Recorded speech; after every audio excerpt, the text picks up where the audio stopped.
¿Qué tal? ¿Cómo le va? Bienvenido a nuestro habitual programa Manos a la Biblia. Estamos ya en el domingo 26 del tiempo durante el año. Un domingo en el cual las lecturas nos hablan un poquito de inclusión, exclusión. ¿Cómo hacer para comprender que Dios actúa sin atarse muchas veces a nuestras reglas, a nuestros grupos, a nuestras instituciones? Dios es libre y trabaja mucho más allá de nuestros propios límites. Por eso las lecturas de este domingo un poco nos ponen en esa tesitura, no cerrarnos a nuestros esquemas, no cerrarnos a nuestros grupos y abrir un poquito la mirada. Veamos las lecturas que nos ofrece la liturgia. La primera lectura de este domingo es del libro de los Números. A ver, libro de los Números, ¿dónde estará? En los primeros libros de la Biblia. Acuérdese del Pentateuco, los 5 primeros libros. ¿Cómo era? Génesis, Éxodo, Levítico, Números, Deuteronomio. Bueno, el libro de los Números, capítulo 11. ¿Estamos? Capítulo 11, versículo 25. Nos ubicamos un poco en el contexto de este texto, porque repetimos algo que hemos dicho ya varias veces. Para comprender los textos bíblicos hay que ubicarse en el contexto, porque si no, fácilmente se puede interpretar mal. ¿Cuál es el contexto de este texto? El contexto es el pueblo que está en el desierto y que en el desierto va cubriendo etapas. Y el pueblo estaba un poco harto de comer siempre lo mismo, el famoso maná, ¿no es cierto? Ya los tenía un poco cansados. Y entonces la gente le comienza a protestar a Moisés, y Moisés le reclama a Dios: ya estoy medio cansado de esta gente, no doy abasto con todas las protestas, los problemas que me traen, ¿no? Y entonces Dios le dice a Moisés, o le muestra a Moisés, una ayuda. Hace que el espíritu de Moisés descienda también sobre otros ancianos que le ayuden a Moisés en la conducción del pueblo, que son como profetas, son ungidos, diríamos así, como profetas. Ya vamos a explicar un poquitito qué es esto de profetas. Y el texto que nos toca dice: bajó Yahvé en la nube. Fíjese los signos, ¿no? Los signos son siempre más o menos parecidos. La nube es signo de la presencia del Espíritu de Dios. Acuérdese, por ejemplo, Jesús, cuando se transfigura delante de los apóstoles, lo hace en medio de una nube que los cubre, ¿no? La nube es signo de la presencia de Dios. Dice: bajó Yahvé en la nube y le habló a Moisés. Luego tomó del espíritu que había en él, se lo dio a los 70 ancianos. Y estos 70 ancianos se pusieron a profetizar. ¿Qué era la función de esta profecía o de estos ancianos que profetizaban? La función era animar al pueblo en nombre de Dios.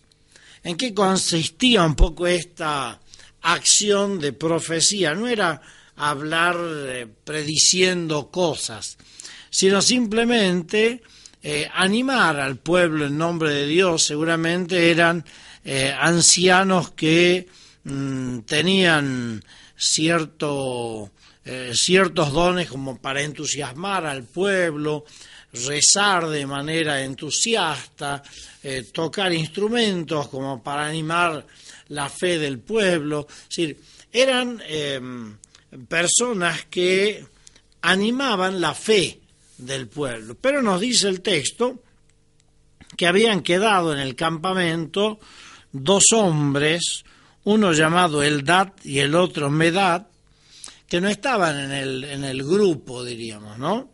Y entonces también cayó sobre ellos el espíritu de Yahvé,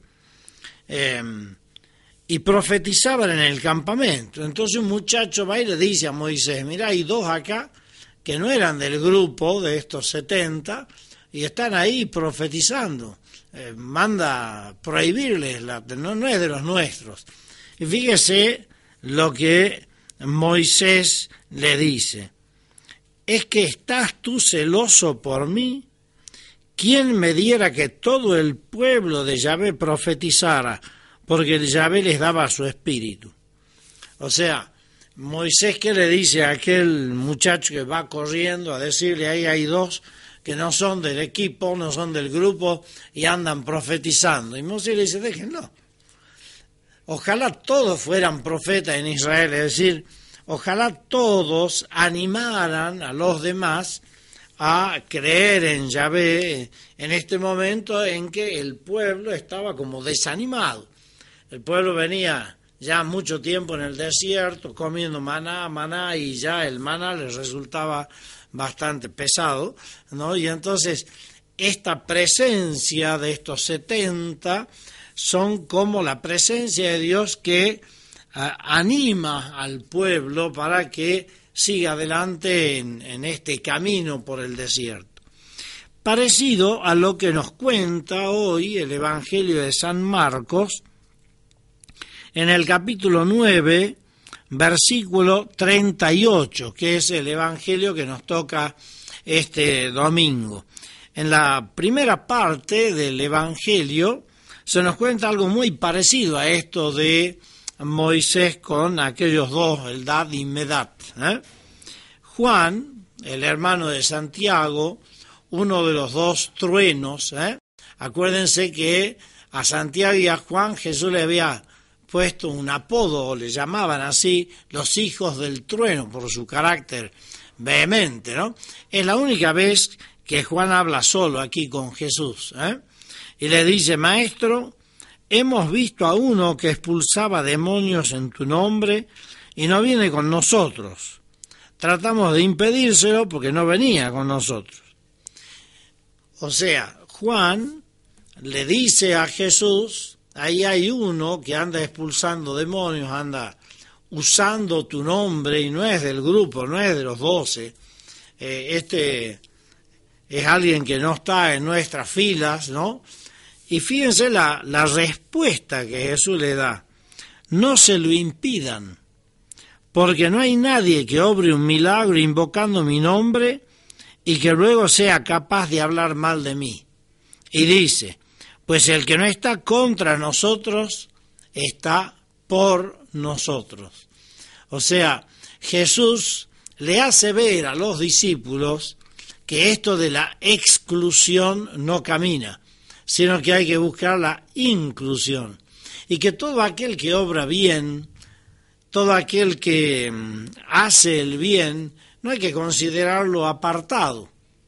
¿Cuántas veces nosotros a aquellos que no nos cuadran porque no son del grupo, medio que los apartamos?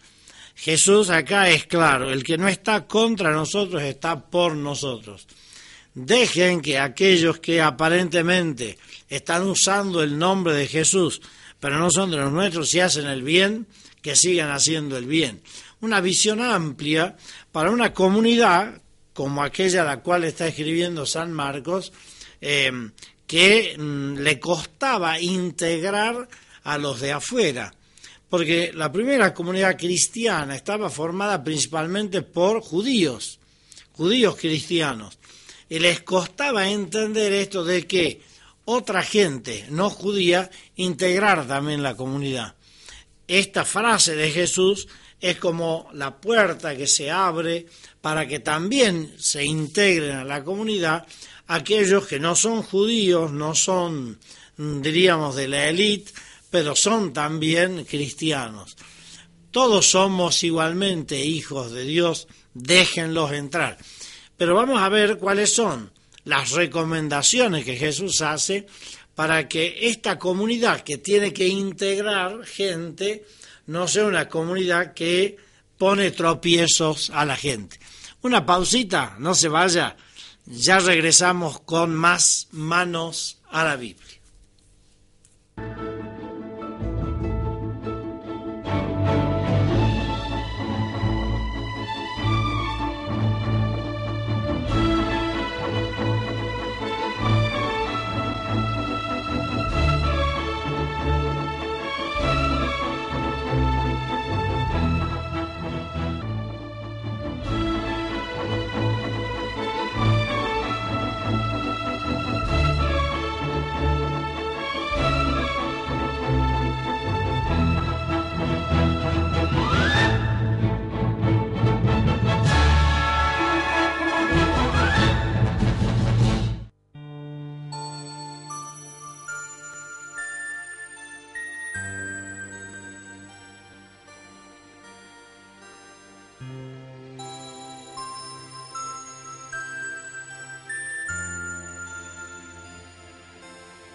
Si hablo las lenguas de los hombres y aun de los ángeles, pero no tengo amor, no soy más que un metal que resuena o un platillo discordante. Y si hablo de parte de Dios y entiendo sus propósitos secretos y sé todas las cosas, y si tengo la fe necesaria para mover montañas, pero no tengo amor, no soy nada.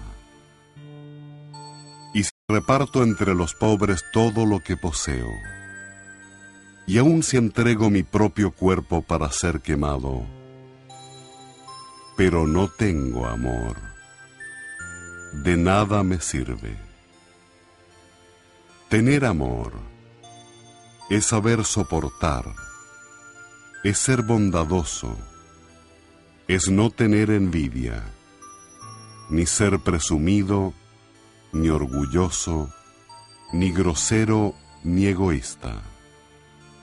Es no enojarse, ni guardar rencor. Es no alegrarse de las injusticias, sino de la verdad. Tener amor es sufrirlo todo, creerlo todo, esperarlo todo, soportarlo todo. 3 cosas hay que son permanentes: la fe, la esperanza y el amor. Pero la más importante de las 3 es el amor.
Seguimos con esto que es Manos a la Biblia. Y estábamos comentando el Evangelio de San Marcos en el capítulo 9, versículo 38 en adelante. Habíamos comentado ya la primera parte y este evangelio tiene como tres partes o dos partes concatenadas, ¿no? Porque después de esto que habíamos comentado de uno que expulsaba demonios en nombre de Jesús y la advertencia de Jesús de que lo dejen tranquilo, que el que no está contra está por, ¿no? Dice el que no está contra nosotros está por nosotros. Viene un pequeño párrafo que es un versículo que es como unión de los dos momentos del Evangelio. Dice: todo aquel que os dé de beber un vaso de agua por el hecho de que sois de Cristo, yo os aseguro que no perderá su recompensa. Hay aquí un reconocimiento de Jesús para con los discípulos, ¿no?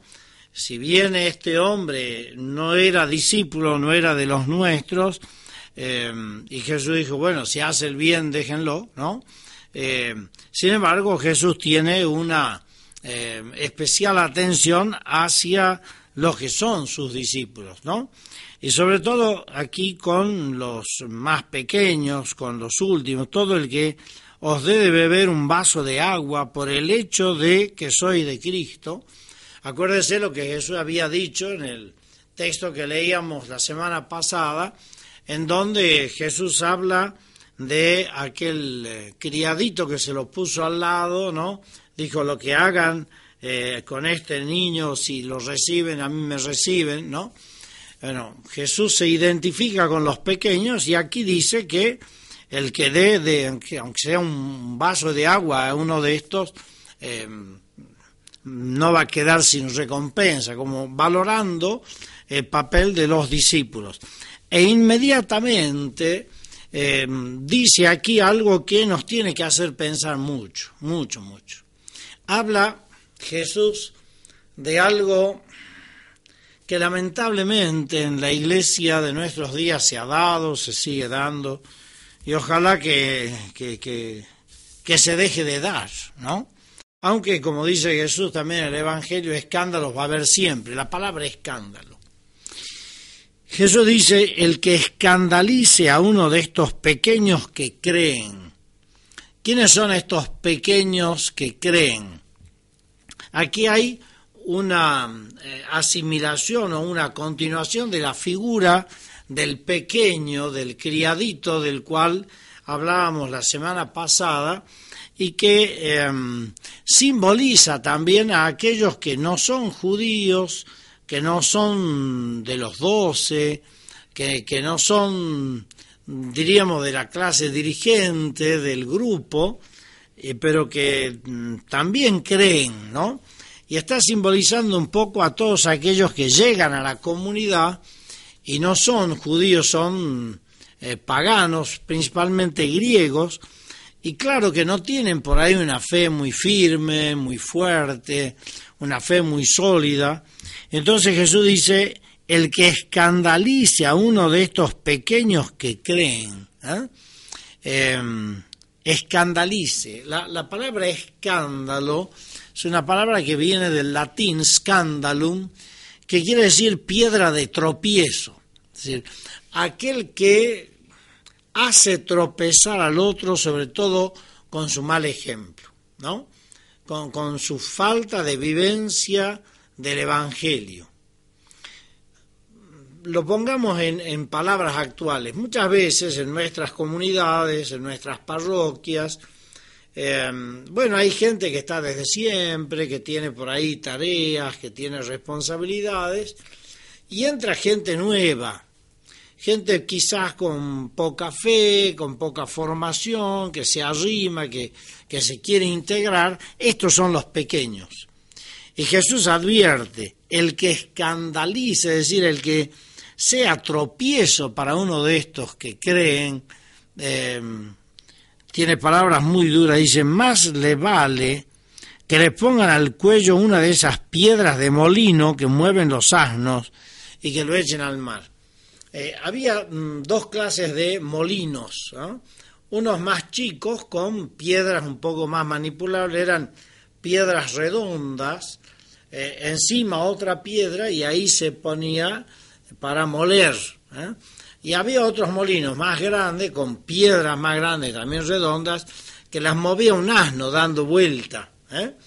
Entonces Jesús dice, una comparación muy semítica, a estos que escandalizan, más vale que le coloquen una piedra y los tiren al mar.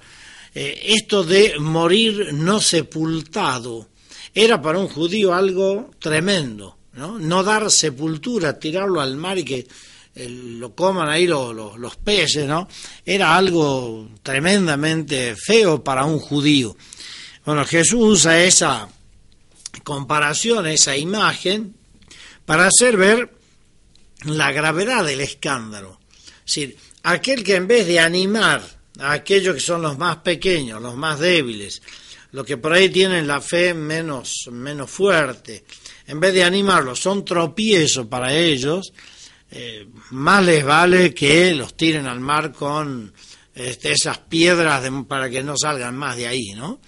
El escándalo, eso de ser tropiezo para otros, Y en esto del escándalo, Jesús es terminante, quiere que tomemos una actitud verdaderamente firme, fuerte, para no ser de esos que provocan escándalo, provocan tropiezo a los hermanos.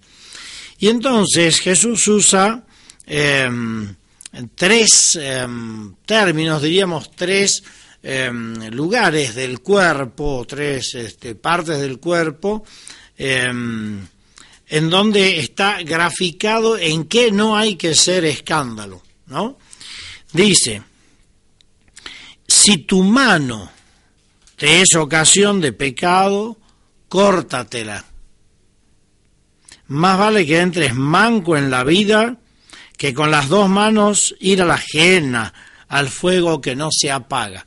Bueno, a ver, Jesús dice mano, después dice pie, después dice ojo. Mantenga en la memoria estas tres partes del cuerpo. Mano, pie, ojo. Ya lo explicamos. Expliquemos lo que Jesús dice en la segunda parte. Más te vale entrar manco que con las dos manos ir a la gehenna. ¿Qué era la gehenna?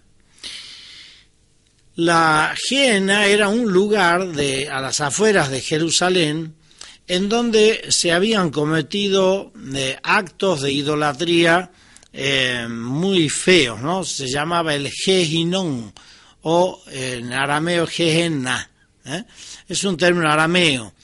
Ese lugar era un lugar en donde los judíos habían adorado a dioses que eran ídolos, e inclusive allí se había sacrificado niños al dios Moloch.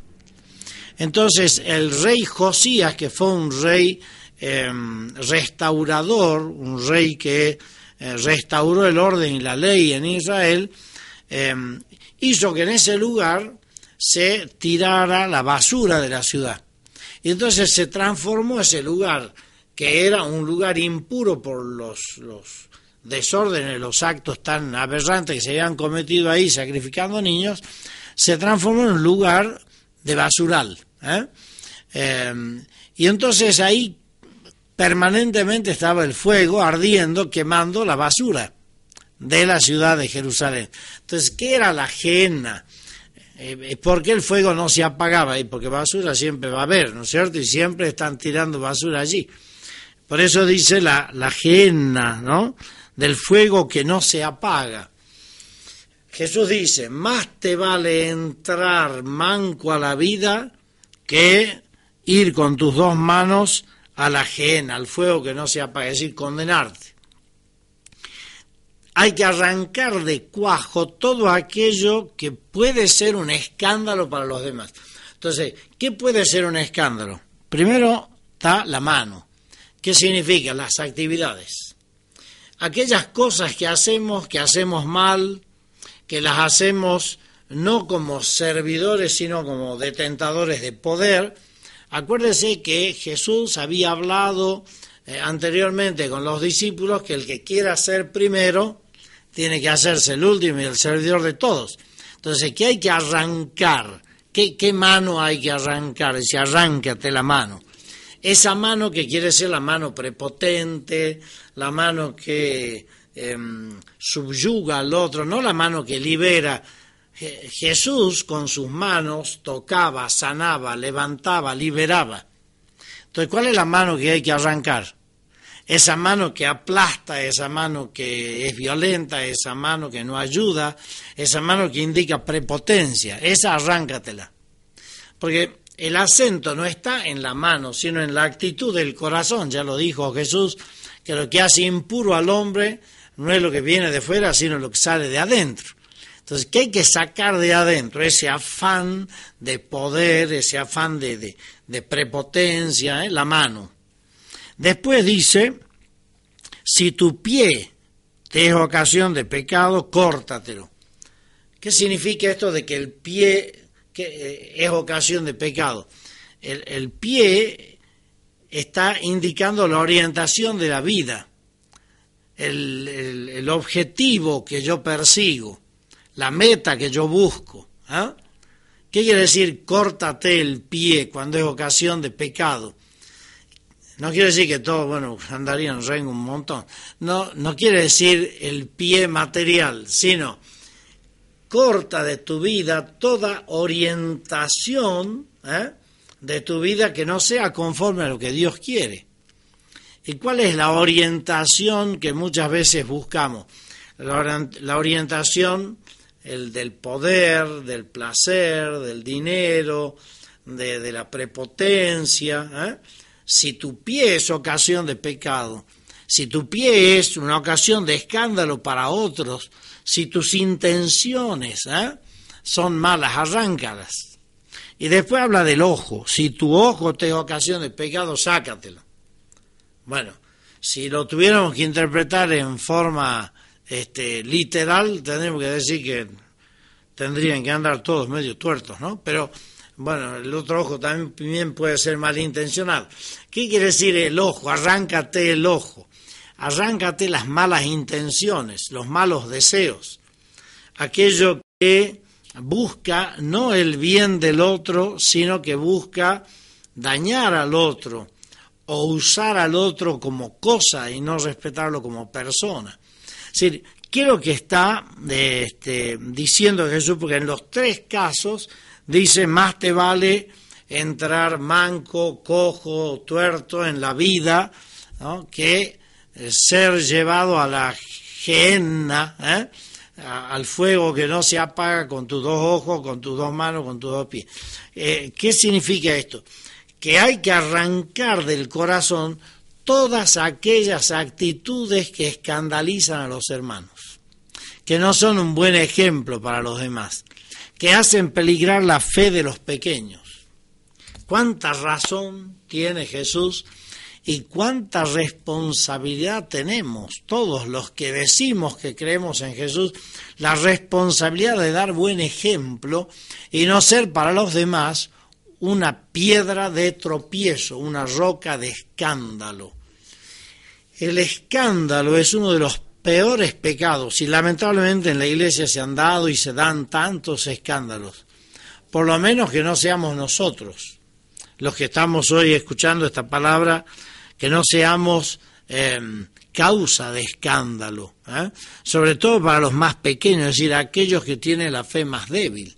Hay que arrancar de cuajo todo aquello que escandaliza, todo aquello que es ocasión de pecado, todo aquello que es ocasión para que los más débiles se alejen de la fe, se alejen de la iglesia, se alejen del Señor. Ojalá que nosotros aprendamos esta lección y como iglesia alejemos de nuestras comunidades todo aquello que impide que otros que se arriman se sientan como en su casa, se sientan contenidos, se sientan animados, se sientan movidos a vivir la fe con entusiasmo. En el año de la fe que ya pronto vamos a comenzar, ojalá que seamos nosotros de los que atraemos y no de aquellos que escandalizamos. el deber del buen ejemplo y el apostolado del buen ejemplo es uno de los apostolados más importantes. Y hasta aquí llegamos. Que nos bendiga Dios, que es Padre, Hijo y Espíritu Santo. Amén. Hasta la próxima, si Dios quiere. Muchas gracias.